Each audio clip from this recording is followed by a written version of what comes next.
Question number first start कर रहे हैं, जिसमें कैलकुलेट करना है एनुअल अमाउंट ऑफ डेप्रिसिएशन, साल भर में कितना डेप्रिसिएशन लग रहा है, और रेट ऑफ डेप्रिसिएशन निकालना है अंडर स्ट्रेट लाइन मेथड। ये जो भी मैंने आपको बातें बताई हैं वो सब स्ट्रेट लाइन मेथड के अकॉर्डिंग है। तो फर्स्ट क्वेश्चन में आपको बताता है purchase a second hand machinery for ₹96,000। तो सबसे पहले ओरिजिनल कॉस्ट निकालते हैं इसकी। तो 96,000 की सेकेंड हैंड मशीनरी परचेज की है और उसके खरीदने के बाद उस पर 24,000 कार्टेज, रिपेयर और इंस्टॉलेशन के एक्सपेंसेस लगाए हैं। तो ये उसकी वैल्यू में ही क्या हो जाएंगे, आपके ऐड हो जाएंगे। तो ये 1,10,000 जो है आपका 1,20,000 जो है अमाउंट बन जाएगा।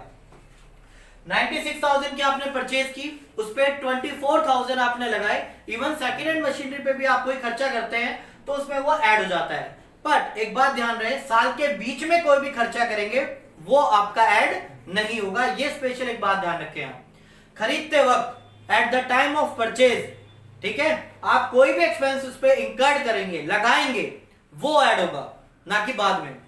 अब यहां पे बताता है जो लाइफ है इसकी वो है 4 ईयर और रेड्यूसेबल वैल्यू है यानी कि स्क्रैप वैल्यू जिसको हम बोलते हैं वो 72,000 है।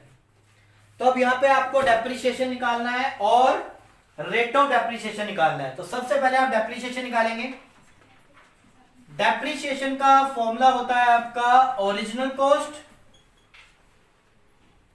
Minus scrap value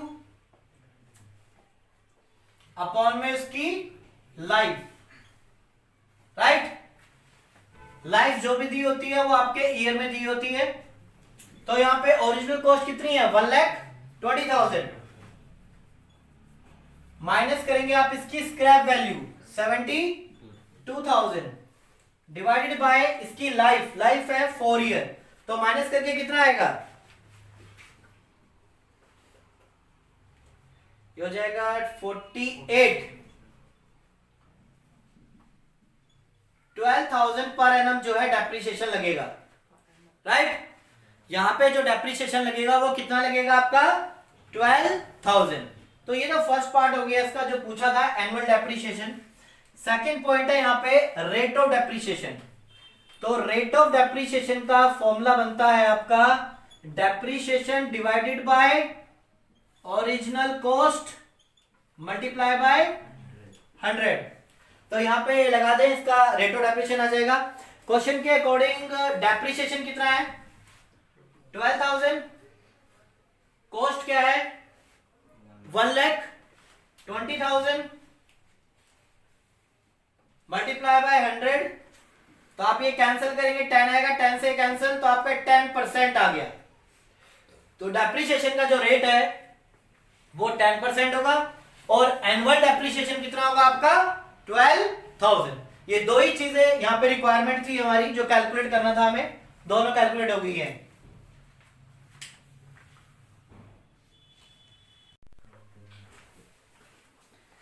next topic है कि किसी भी तरह का अगर आपको फिक्स असेट्स अकाउंट बनाना है तो किस टाइप से बनाएंगे। ये इसका फॉर्मेट है, फॉर्मेट लेजर जैसा ही है जो आपने पहले लेजर्स बनाए हैं।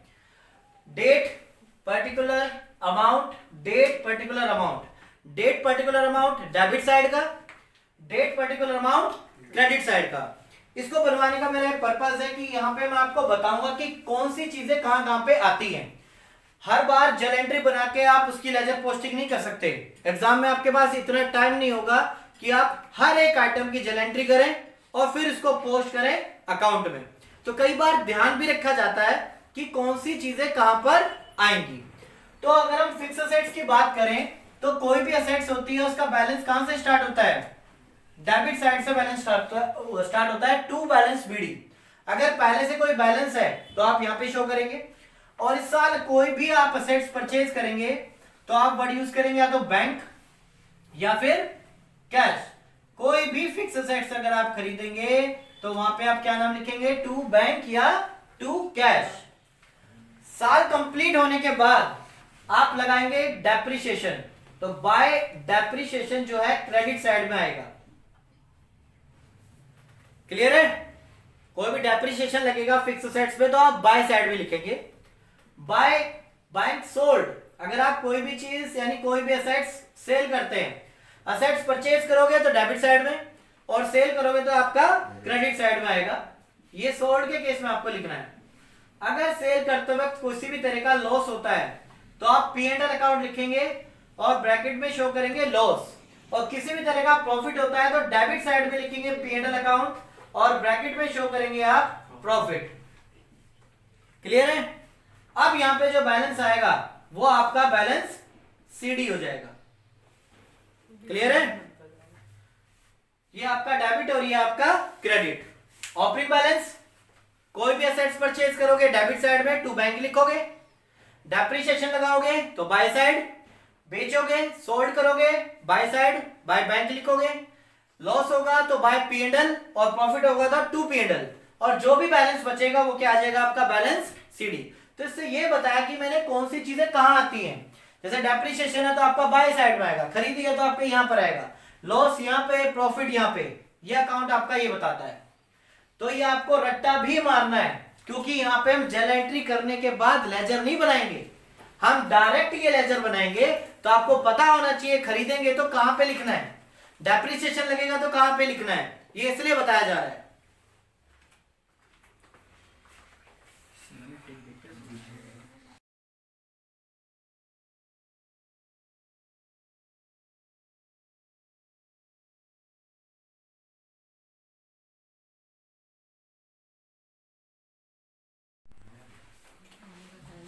क्वेश्चन नंबर सेकंड स्टार्ट कर रहे हैं। On 1 April 2016 x limited purchase of machinery rupees 4 lakh and spent on 50,000 for installation. तो डेप्रिसिएशन यहाँ पे हम कैलकुलेट कर रहे हैं, डायरेक्ट में कर रहा हूं। 4 लाख की मशीनरी परचेज की और 50,000 उस पर स्पेंड किया है, तो कॉस्ट ऑफ असेट्स होगी 4,50,000 और लाइफ जो है वो 10 ईयर है, डिवाइडेड बाय 10, ये आपकी लाइफ हो गई। और रेड्यूसिबल वैल्यू आपको दी है 50,000, यानी स्क्रैप वैल्यू आपकी कितनी है 50,000 है। तो यहाँ पे डेप्रिसिएशन कैलकुलेट होके आएगा 4 lakh divided by 10 40,000 per annum का जो डेप्रिसिएशन निकलेगा वो आपका निकलेगा 40,000। डेप्रिसिएशन तो निकल गया। अब यहाँ पे बोलता है डेप्रिसिएशन भी बताया हुआ है, फाइंड द एनुअल डेप्रिसिएशन निकालिए किस मेथड से, फिक्स्ड इंस्टॉलमेंट मेथड। तो फिक्स्ड इंस्टॉलमेंट मेथड कौन सा मेथड होता है, स्ट्रेट लाइन मेथड यानी SLM। फर्स्ट 3 ईयर का आपको मशीनरी अकाउंट बनाना है। क्लियर है? तो सबसे पहले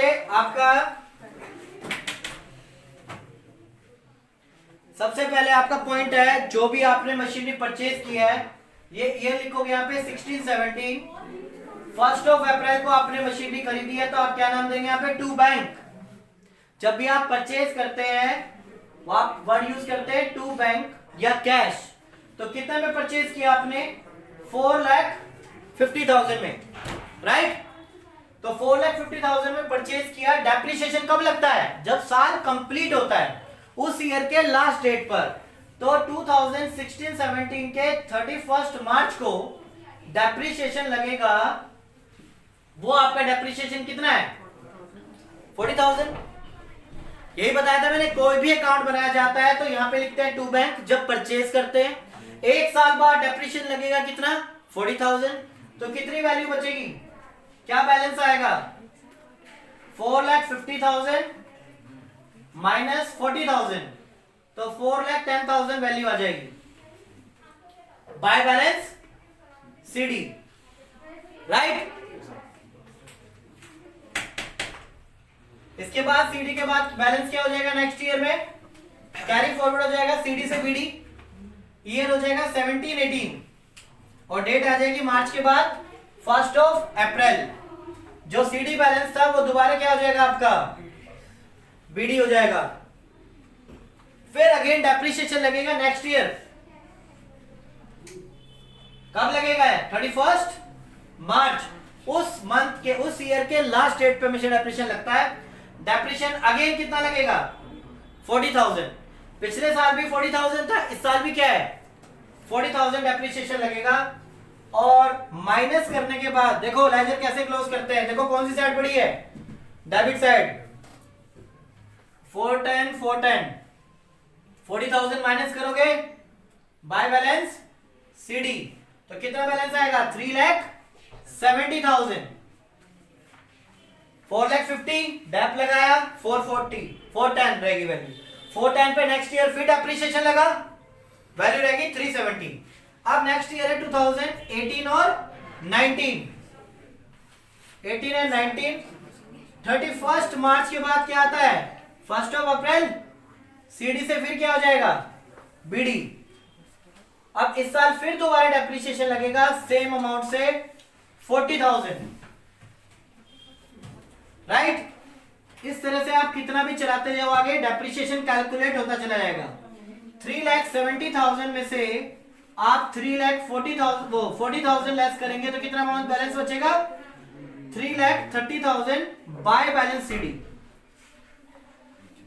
तो क्वेश्चन में यही पूछा था मशीनरी अकाउंट बनाना है 3 ईयर का और बैलेंस बताना है आफ्टर 3 ईयर क्या आएगा। तो आफ्टर 3 ईयर आपका बैलेंस कितना बचेगा 3,30,000 यानी 3,30,000 रुपए की आपकी मशीनरी बची है। फर्स्ट ईयर में कितनी थी जब परचेज की थी 450 डैप लगने के बाद कितनी रह गई 410। नेक्स्ट ईयर में बैलेंस आ गया नेक्स्ट ईयर फिर दोबारा डैप लगा कितने बैलेंस रह गया 370 फिर पीडी बना फिर नेक्स्ट ईयर डेप्रिसिएशन लगा सेम अमाउंट। हर साल सेम अमाउंट ऑफ डेप्रिसिएशन चलता रहता है।